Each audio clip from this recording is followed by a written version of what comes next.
오늘은 다니엘 8장의 말씀을 봅니다. 오늘도 하나님께서 다니엘에게 보여주신 환상의 말씀이 나오고 있습니다. 특별히 다니엘 그 7장 이후의 말씀은 계속적으로 이제 환상이 반복되어져서 나오고 그리고 그것에 대하여서 해석하는 그러한 말씀이 바로 이 다니엘 7장 이후의 말씀입니다. 그런데 그 앞에 그 스토리가 나왔던 1장에서 6장이던 7장에서 마지막 12장이던 공통된 주제는 한 가지입니다. 하나님께서 이 세상 모든 만물을 다스리시고 통치하신다. 하나님이 주권을 가지고 계신다. 보이는 세상뿐만 아니라 보이지 않는 세상까지 하나님이 다스리시고 통치하신다. 보이는 세상을 인간의 사람들이 다스리는 것 같지만 사실 이 보이는 세상은 보이지 않는 세상에 계신 하나님께서 통치하시고 다스리신다라는 것이 바로 이 다니엘 말씀을 통하여서 계속적으로 성도에게 주시는 그러한 말씀입니다. 특별히 오늘 그 말씀을 보게 되지만 이 다니엘 7장서부터 8장, 12장까지의 말씀을 보게 되면 이게 역사적으로 한 시점을 가리키는 그러한 그것을 알 수가 있습니다. 그게 우리가 성경 말씀에는 나오지 않지만 우리가 구약 성경의 가장 마지막 말씀이 말라기의 말씀입니다. 그렇죠? 말라기의 말씀인데 말라기 선지자가 BC 한 400년 경조의 그 정도의 그 430년 그 정도 때까지 이 말라기 선지자가 하나님의 말씀을 기록하게 됩니다. 그리고 예수님께서 AD 0년 그러니까 400년 정도 후에 예수님께서 오시게 되는데 그러면 그 400년 사이에 무슨 일이 있었느냐라는 그러한 질문이 우리가 가지게 되어져요. 그 400년 동안 어떤 일이 있었느냐. 근데 그 400년 동안의 그 역사는 성경에 분명하게 기록하고 있지는 않습니다. 하나님께서 어떤 선지자라든가 어떤 사람을 보내셔서 이 그 성경을 기록하진 않아요. 그러나 직접 그것에 대해서 기록하진 않지만 오늘 다니엘을 통하여서 이 다니엘서를 통하여서 그 중간에 있었던 어떤 굉장히 어려운 시대, 그 시대를 중간기 시대라고 이야기를 하는데요. 그 중간기 시대에 그 이스라엘 백성들이 하나님을 끝까지 신뢰할 수 있도록 주시는 말씀이 또한 이 다니엘서의 말씀이라고 할 수 있습니다. 물론 그 1차적인 독자는 지금 그 BC 500년 바벨론의 포로에 있었던 그 사람들이 1차적인 독자라고 하지만 그리고 이 말씀이 실질적으로 적용되어지며 이게 이게 우리 시대의 이야기구나, 말씀이구나라는 것을 알 수 있는 사람은 한 BC 실질적으로 한 100년, 200년 사이, 한 그 정도, 그 예수님 모시기 몇십 년 전 그때까지의 그러한 사람들이라고 한다면, 그리고 그렇다고 그 사람들에게만 이 말씀이 해당되는 게 아닙니다.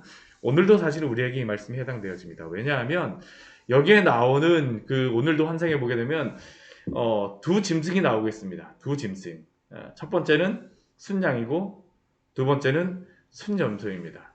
우리가 순양과 순염소 하게 되면 보통은 그 구약 성경에서 레위기 말씀에서 제사를 드리는 그러한 제물로서 많이 나오게 되어지는데 오늘은 사실 그 제물에 관련된 게 아닙니다. 우리가 다니엘 말씀을 보게 되면 여러 짐승이 나오는데 그 짐승들이 무엇을 나타내냐 하면 이 세상의 나라와 왕들을 나타냅니다. 오늘 말씀도 동일합니다. 이 나라와 왕. 어제도 잠시 말씀드렸었지만 이 짐승이 다스린 짐승의 그러한 나라는 인간이 다스리지만 그러나 실질적으로는 어떠한 통치 원리가 있다는 겁니까? 짐승이 다스리는 그러한 원리들이 그곳에 있다라는 것이죠. 약육강식의 그러한 시대. 동일합니다. 실제로 약육강식의 그러한 것들이 이 역사 가운데에서 벌어지게 됩니다. 그러나 그럼에도 불구하고 누가 이 세상을 다스리실까요? 하나님이 그 속에서 다스리신다는 겁니다. 오늘 우리가 살아가는 이 시대 때는 얼마나 정말 약육강식 진짜 그런 게 벌어지고 있지 않습니까? 우리의 마음을 너무나 아프게 하고 어떻게 사람이 이럴 수가 있느냐. 예전 같으면 금수의 탈을 짐승의 탈을 썼느냐라고 진짜 사람의 탈을 쓰고선 짐승의 일을 행하느냐라고 이야기를 하는데 정말로 보게 되면 때로는 그러한 일들 행하는 모습을 보게 되면 저게 어떻게 사람이 저렇게 행할 수 있는가라고 행하여지는 일들. 오늘 말씀이 딱 그겁니다. 오늘 말씀이 딱 그것이에요. 어떻게 사람이 그러한 일들을 행할 수 있는가? 사람의 나라가 그러한 일들을 행할 수 있는가? 오늘 말씀 보게 되면 먼저 순양이 나오게 됩니다. 다니엘이 그 환상을 보게 되는데 이 환상을 볼 때가 언제냐? 벨사스랑 제 3년이라고 말씀하고 있습니다. 우리가 앞에 7장에서는 벨사살 왕 원년이라고 그랬었죠. 한 2년 정도, 이제 한 3년 정도가 지나가고 그 하나님께서 다시 보여주신 이 환상의 말씀입니다.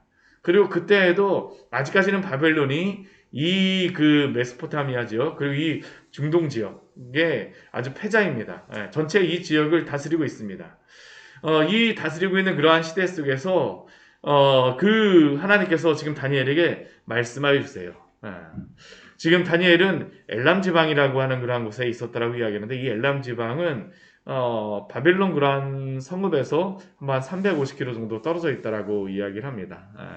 그 정도 떨어져 있는 곳에 다니엘이 관리로서 있었기 때문에 이곳저곳을 다니면서 여러 가지 정부의 일을 했겠죠.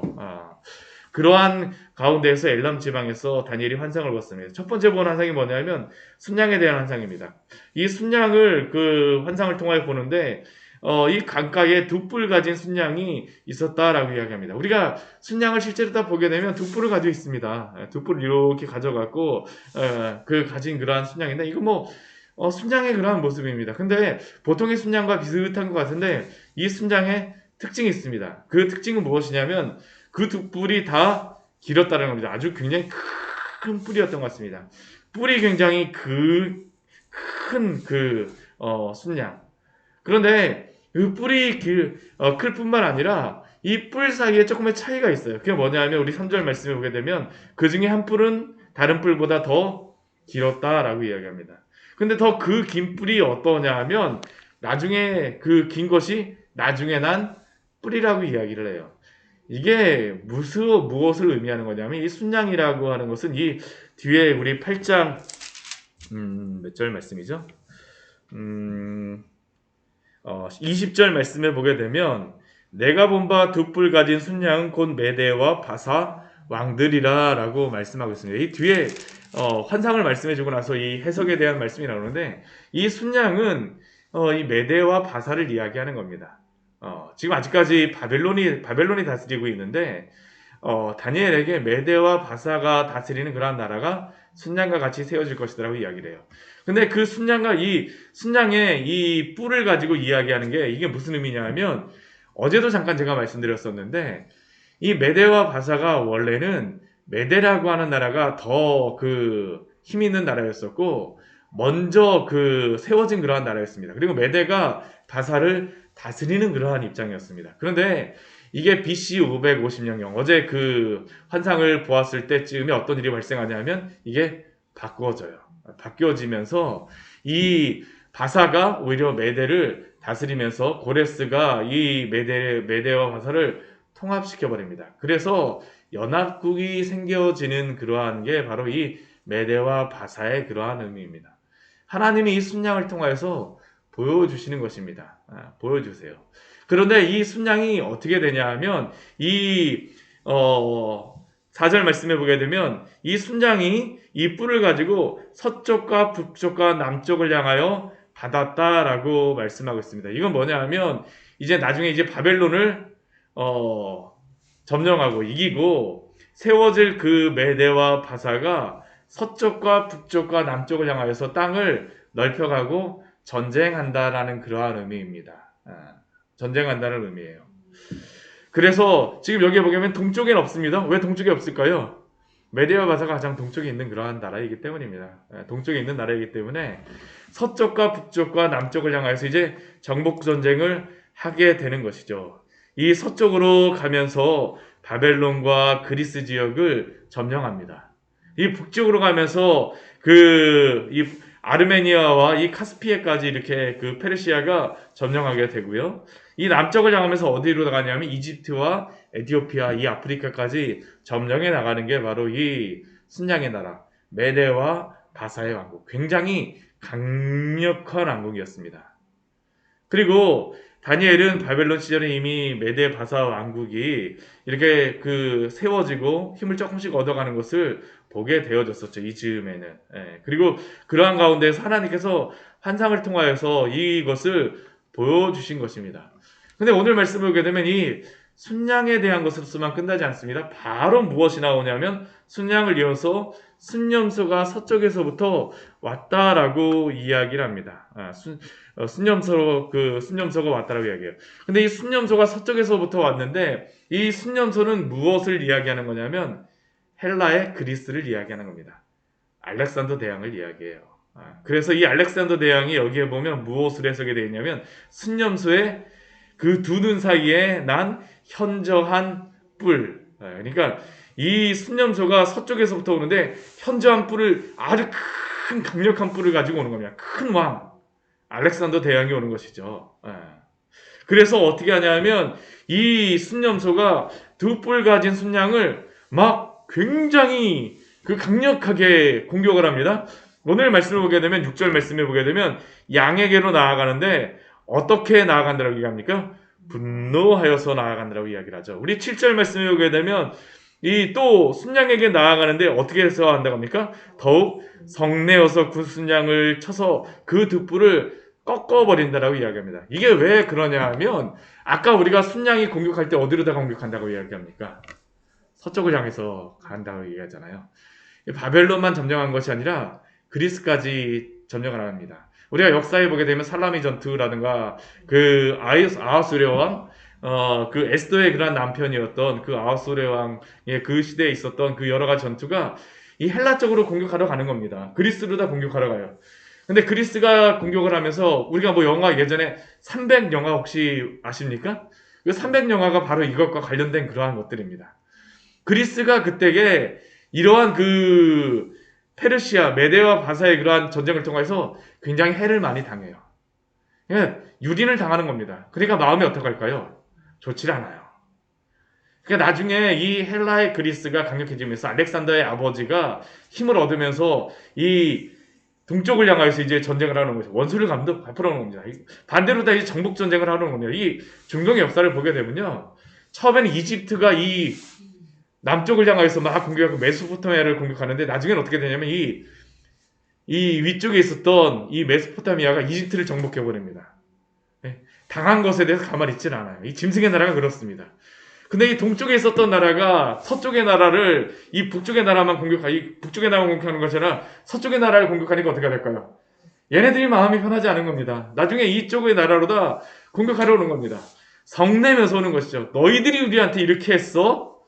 알렉산더가 그 분노를 가지고 정말 질풍노도와 같이 공격을 해갖고 진짜 이 전 세계를 완전히 다 진짜 쳐붓습니다. 페르시아가 점령했던 지역뿐만 아니라 서쪽에 있는 그러한 페르시아는 그 메데와 바사는 그리스 지역을 다 점령하지 못합니다. 근데 그리스 서쪽에서 온 나라는 자신에게 정복하러 왔던 나라들을 다 점령해버려요. 그리고 인도까지 점령하죠. 그래서 오늘 말씀해 보게 되면 8절 말씀해 보면 이렇게 말씀합니다. 순념소가 스스로 강대하여 가서 어디까지 강대하여 되냐면 그들이 점령하러 왔던 그 나라들을 다 점령하는 겁니다. 강성해집니다. 인도까지 다 가버려요. 인도까지 가버려갖고 한 10년 사이에 그 모든 지역을 다 점령해버리죠. 알렉산더가. 근데 어떤 일이 벌어질까요? 알렉산더가 그렇게 점령을 다 하고 나서 나중에 바벨론 성에 와서 33살쯤 됐을 때 죽습니다. 열병에 걸려서.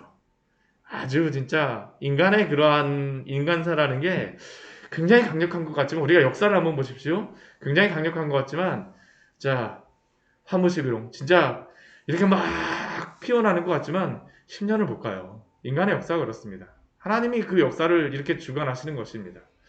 그렇게 막 강성할 때 큰 뿔이 꺾이는데 알렉산더가 죽는 것입니다. 대신에 무엇이 나타날까요?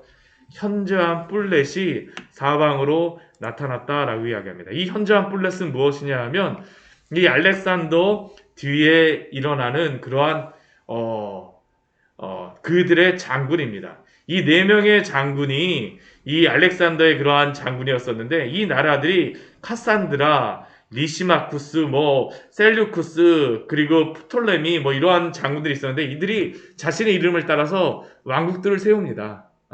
그리고 나중에는 가장 강력한 그러한 2개의 왕국이 셀류쿠스하고 프톨레미 왕조입니다. 셀류쿠스 왕조 같은 경우는 어디를 다스리냐면 시리아 지역입니다. 시리아. 그리고 프톨레미는 이집트를 다스리는 겁니다. 그게 오늘 말씀해 보게 되면 바로 그것 그대로 나와 있습니다. 그 대신에 현저한 뿔렛이 하늘 사방으로 향하여 났더라. 알렉산더가 큰 뿔이 꺾이고 대신에 4명의 장군이 이 알렉산더가 점령했던 땅들을 각각 나눠 갖는 겁니다. 그래갖고 이 땅들을 갖게 되어지는데 그 가운데에서 이 셀류쿠스에 있었던 안티오쿠스 4세가 이제 9절서부터 쭉 나오는 게 바로 안티오쿠스 4세를 통하여서 일어나는 그러한 일들입니다. 한 뿔에서 또 작은 하나가 나왔다라고 이야기하는데 이 프톨레미는 이집트의 그러한 나라였었고요. 이 셀류쿠스는 시리아 요 지역의 나라였었는데 이 시리아 지역에 있었던 안티오쿠스 4세라고 하는 사람이 오늘 말씀해 보게 되면 한 뿔 중에서 작은 뿔로 다 비교가 되고 있습니다. 그래서 그가 남쪽과 동쪽과 또 영화로운 땅을 향하여 심히 커졌다라고 이야기를 해요. 이게 왜 작은 뿔로다 이야기하냐면 원래 안티오쿠스 4세라고 하는 그러한 인물은 이 사람은 지금 그 다니엘이 그 예언하는 그 시대로부터 한 400년 뒤의 사람입니다. 400년 뒤의 사람이에요. 그런데 이 400년 뒤의 사람이 지금 다니엘을 통해서 주시는 게 남쪽과 동쪽과 또 영화로운 땅들을 다 점령하리라는 겁니다. 남쪽으로 가면서 이 이집트와 그 지역을 다 점령하고 동쪽으로 가면서 그 터키 지역 요 지역을 점령을 하고요. 또 어디까지 가냐하면 이 영화로운 땅 예루살렘을 포함하여서 가나안 땅을 점령하러 가게 되어집니다. 근데 그는 원래 왕이 될 사람이 아니었어요. 그의 형이 있었습니다. 셀류쿠스 4세가 있었는데 그의 형이 죽게 되면서 그 형의 아들이 원래 다스렸었는데 나이가 어리다 보니까 이 안티오쿠스 4세가 대신 섭정을 하는 겁니다. 근데 섭정을 하면서 어떻게 하냐 하면 대신에 다스리는 것처럼 하다가 그 아들을 죽여요. 그리고 벌어지는 게 바로 이 뒤에 사건들인데 이것은 내일 이제 제가 말씀을 이제 나누도록 하겠습니다. 이게 굉장히 좀 이야기가 길다 보니까 제가 다 말씀드릴 수가 없어요. 근데 오늘 말씀을 통하여서 우리에게 주시는 분명한 것은 무엇이냐? 하나님이 역사를 주관하신다라는 겁니다. 분명히 이스라엘 백성들에게는 이 사건이 다니엘 이후에 400년 후에 벌어질 그러한 일들입니다. 그때에는 이 말씀을 그들이 들었을 때 정확하게 알 수가 없었습니다. 근데 400년 후에 이 말씀을 보는 사람들은 어떻게 할까요? 이게 바로 이것이구나. 왜 이 말씀을 주실까요? 400년 후에 있을 그 사람들이 하나님을 믿는 그러한 신앙에서 벗어나지 말라라는 것입니다. 오늘도 우리에게 이 말씀을 주십니다. 짐승의 나라가 오늘도 우리 주변에서 짐승의 그러한 법을 따라서 막 약육강식의 그러한 것으로 다 그런 것은 아닙니다. 이성적인 그런 합리적인 것과 함께 이 짐승적인 것을 따라서 다스립니다. 때로는 그런 것들 때문에 우리가 마음을 잃을 때도 있죠. 두려워질 때도 있고 우리가 여러 가지 신앙에 여러 가지 고난을 당하기도 합니다. 그러나 잊지 마십시오. 그러한 순간에서도 하나님이 오늘도 이 역사를 주관하시며 다스리십니다. 다스리시는 그 하나님을 믿음으로 말미암아 믿음으로 살아가시기를 믿음에 굳게 서시기를 축원합니다. 같이 기도하도록 하겠습니다. 하나님 아버지 오늘 말씀을 통해